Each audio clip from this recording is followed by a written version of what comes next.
Welcome back, fellow adventurers. I am the Earl, and these are the Unnamed Adventures. We are playing on the Unnamed server, and today we are taking a break from the bookstore slash library. Yeah, I want to do some more stuff off camera, and I'm gonna show you just what I've done so far.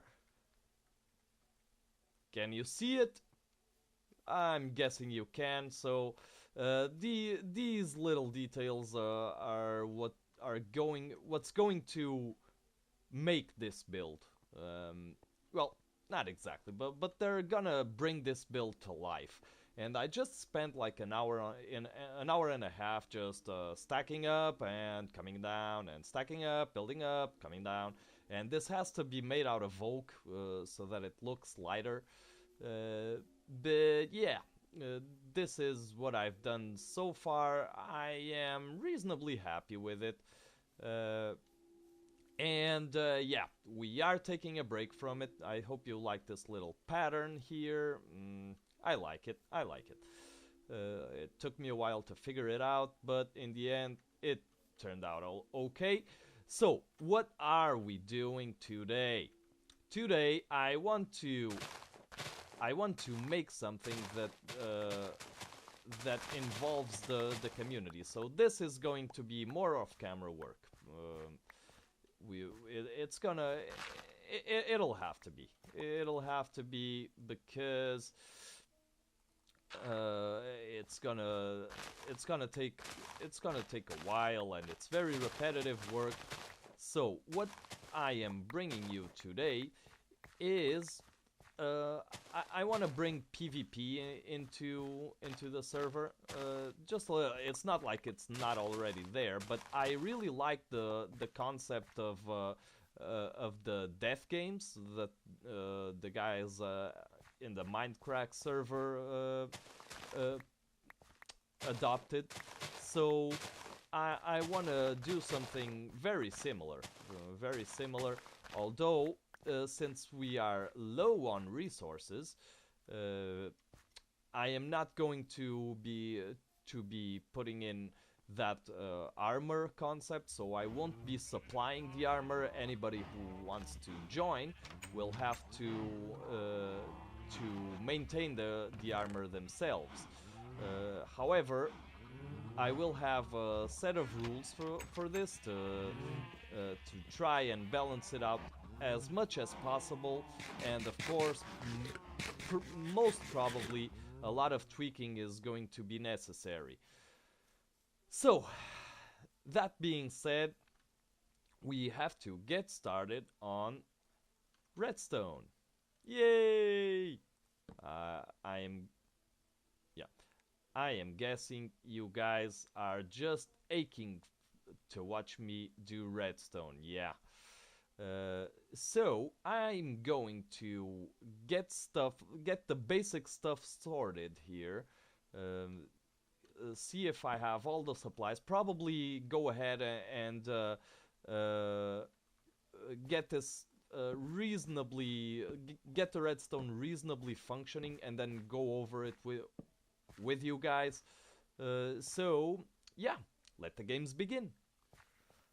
Okay, everybody. First stage done. I came up with this myself. I'm pretty amazed at myself actually. Pretty simple. What happens is I want to have a 1 in 3 chance per day that the targets of the people who join, and the targets will be items named after the players, and they will be in this dropper, in this dropper right here.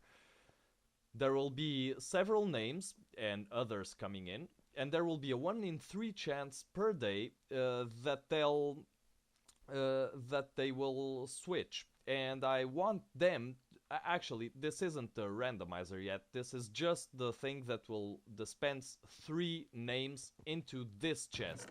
This chest will only have 3 names always. So what this does is, if this was a daylight sensor, when it activated, see, went off 3 times. This is a monostable circuit, and these repeaters right here are at larger delays. So 1 tick delay, uh, 3 tick 3 ticks delay and 4 ticks delay. And since this is only a 1 tick pulse, it'll send 1 tick delay and it will send it into the hopper, then 3 ticks delay and it will send it into the dropper, excuse me, the dropper, and 4 ticks delay and it will send it into the hopper. Dropper. Damn it. Okay, I don't have a lot of slime on me, so I'm using the gravel for this. So now I am going to keep on working with this. I'm still unsure of what I'm gonna do next, but I will keep you posted.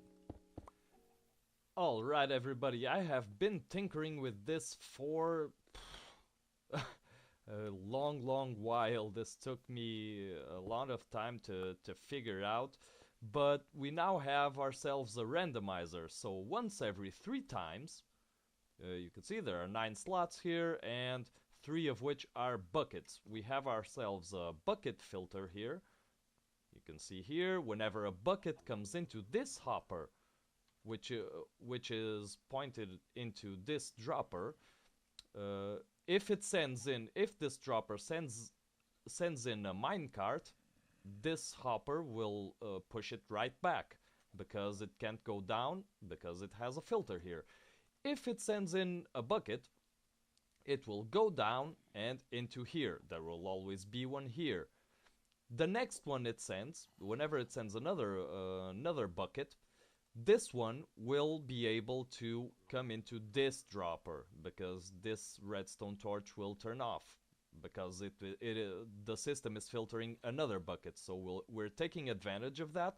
This redstone torch turns off and then on, immediately on, which makes this power, which means we have ourselves a little dropper item elevator here, which will send the buckets back into the main dropper.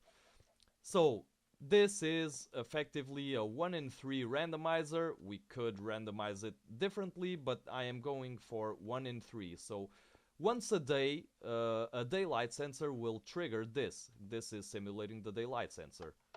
And this time, it did not send in a bucket.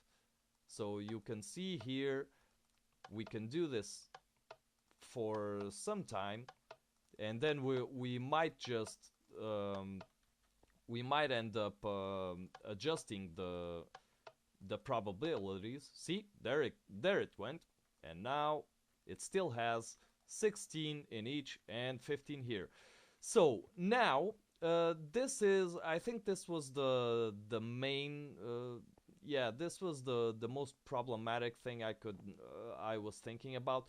So now what we have to do is, once every 3 times, we'll pull a signal from here, possibly, into this monostable circuit. We might change where it is, so that it doesn't interfere with any of this stuff. Whoops. To send a pulse into this monostable circuit, and then make this dropper push 3 names in.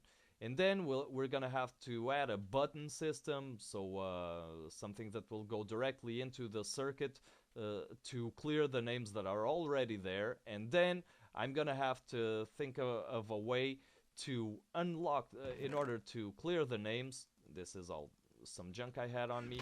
In order to clear the names, I'm going to have to play around a bit with some timing. So that's gonna take a bit, so it has to be timed so that this chest gets emptied from 3 items. So 3 items get off this chest, or 3 names, and then 3 more pour in. And I think that's gonna be the most challenging, especially since servers tend to have tick lag and all of that. But I'll keep working on it and keep you updated, so I'll see you in a bit. Okay, everybody, I do believe I'm not used to this at all. I think this works like a charm. Unbelievable. So, it's not a pretty sight, I'll give you that. And that is mainly, but actually we don't need this here anymore. That is because this little thing here is a pulse extender that I wanted to cram into the least possible space. Those little pulse extenders with two comparators going around in circles until the signal runs out. That's called an imperfect memory cell. That took just way too long. I didn't want that. So, what happens now? We have this. This is working perfectly. So, here is the item randomizer. Whenever a bucket goes out, it triggers the whole system. Comes up, the signal comes up to here. We pull a signal from the item filter and the dropper elevator. We take that signal and use it to power the dropper's elevator, which returns the buckets to their primary dropper, and then to start the system. What does it do? The signal comes around from over here, around this item, this pulse extender, and powers this torch.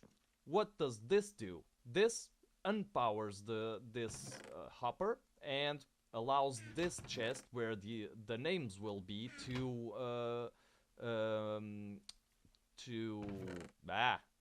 thingy that to empty. Yes, see, I can word good. To empty, and only after it's been emptied will the signal travel around here into this torch stack, this torch tower, and into here where I've put in an extra delay just so we're certain that this hopper is unpowered and then powered before we trigger the three pulses that will pop in 3 new names. I tried this with shovels and pickaxes to make sure nothing was getting jumbled up. It works perfectly. I also took the opportunity to use this triple pulse to power this hopper, which will in turn return the names that were emptied from over here. You can see that whenever this hopper is unpowered, it will take the names and put them into this hopper. So when that triggers 3 times, I pulled the signal so that this hopper also triggers 3 times, which will send all the names up into the system again and into that main dropper once more. I had a blast doing this, and I mean it was really fun. If you don't like redstone, I think that is probably because you haven't had the proper incentive. Working with redstone with this in mind, with something like this in mind, a game is so much fun. It is absolutely very fun. We're gonna have to make sure that nothing really spawns here, so I'm just going spammy on this one. So now the only thing we have to do is put in the shell. Now I don't know how long I've been running, and I won't be able to finish the episode, to put out the episode today, on the day of the recording. Well, on the day that I'm whoa, Jesus! Oh my god, that scared the crap out of me. If that had been a creeper, things would have been bad. Where's my bow? Oh god, and the dubbed craft is online. And I don't want to keep asking him to sleep because he might be recording or doing excuse me, something that he can't really interrupt. Go away. I haven't shown you this side of the house either. The library, yeah. Alright. So that being said, I just have to install the button to clear the names. I'm gonna have to take a look at what I can do. Go away. I'm gonna have to take a look around, see where I can cram in more wires, And yeah, as soon as I have that done, I will be right back. Alright, everybody, I think we've got it. At least the basics, I think they're all done. So here is the entrance to the machine room. I think everything's working fine. I am really surprised. I've tried this out a number of times with different conditions, and it always worked. So yeah, it'll probably fail when the critical time comes. But for now, and before you get rid of me, I want to go over the rules for this. Let's just get down here so that we don't have all those cows and chicken just messing up our brains. All right. So this is the a proposition for the rulebook, and I am going to ask you to stick with me because I may have forgotten something, and I'd like you to leave it in the comments if you think I should add or take something away. Anyway, this is still just a draft, so I am not sure if this is balanced or not, but I think that's gonna be with trial and error. So, the assassination station's rules and guidelines. If your name is in the mark chest, you have the right to clear it. After, oh, I added a clear button. After you have successfully executed a target, you have the obligation of clearing their name from the mark chest. After a successful assassination, you have the obligation of ensuring the safekeeping of the items the mark had on his or her person, namely preventing despawns, but also explosions and incinerations. The use of fire or lava to execute a mark are strictly prohibited. This is so that the items don't get burned up if somebody kills you with lava or destroyed in a fire. Although any other sort of trap, mischief, scheme, plot, conspiracy, or deception are encouraged, so long as no harm comes to the mark's property in the process. No potions other than invisibility are allowed. Now, why did I choose to only allow invisibility? This is because I am going to allow the use of enchanted iron swords. So an enchanted iron sword with, let's say, sharpness 4 and knockback 2 and flame and fire aspect, for instance, this is a very powerful sword to sneak up on somebody with. So this has to have a counter, some sort of a counter. So I'm not going to allow strength, nor poison, nor potions of harming, nothing. So this is the assassin's. This is his upper hand, his or hers upper hand. So no potions are allowed to be in effect for the assassin during the assassination mission. This is intended to help provide the element of surprise. However, the marksman must be wearing the assassin's armor when the attack begins.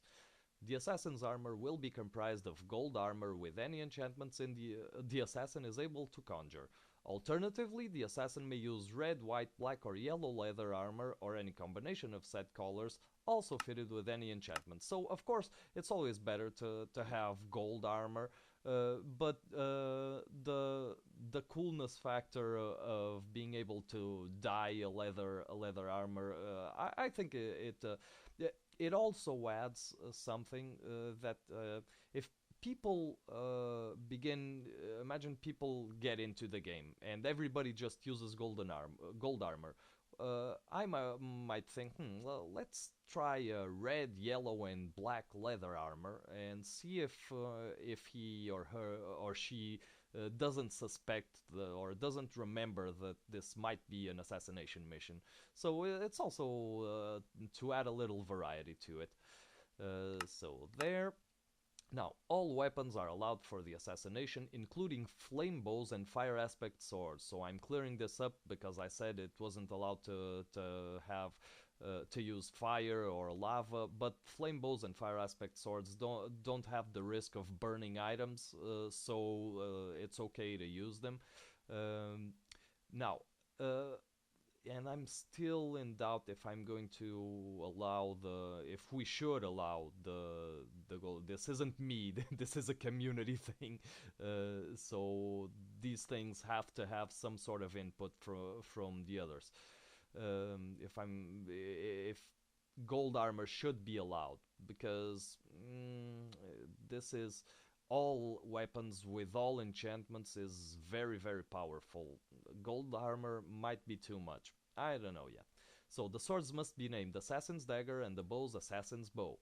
All enchantments are allowed. The swords must be made out of wood, gold, or iron. Of course, you're gonna want to go with iron, as well as any other. Although, there you go. If everybody just uses iron, one day somebody comes up to you in black and yellow leather armor and a gold sword, and you don't even remember that might be an assassination mission.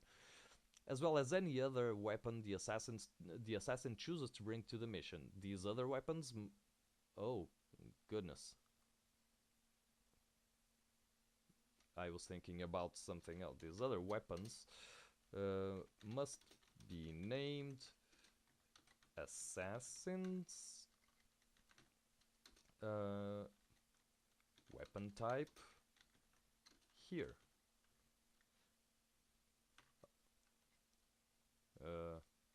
Here. Okay, so assassins, let's say axe, or assassin's pickaxe. There you go. This other one must be named assassins, whatever. No sidekick mobs are allowed to help the assassin. This is dogs or wolves, for instance. I don't want these things to come into play. And I really don't think anybody would, so this way I'd just round up 20 dogs and tap somebody on the shoulder, and there you go, the dogs just took care of them.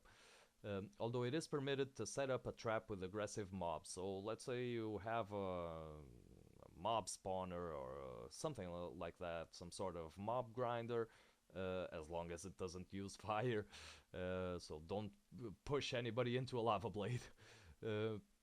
But all other cases, if you push somebody into a hole filled with aggressive mobs or whatever, that's pretty cool.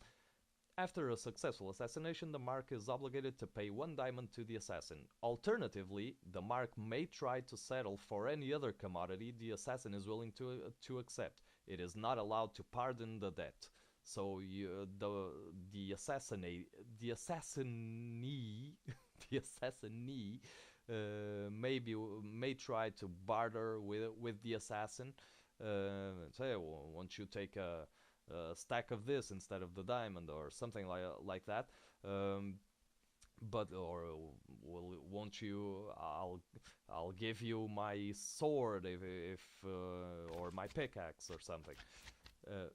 Oh goodness, is that thing coming for me? No. But yeah, so this is also to allow some flexibility to the subject. Yeah, I think that is pretty much it. If I forgot something, do warn me or do leave it in the comments because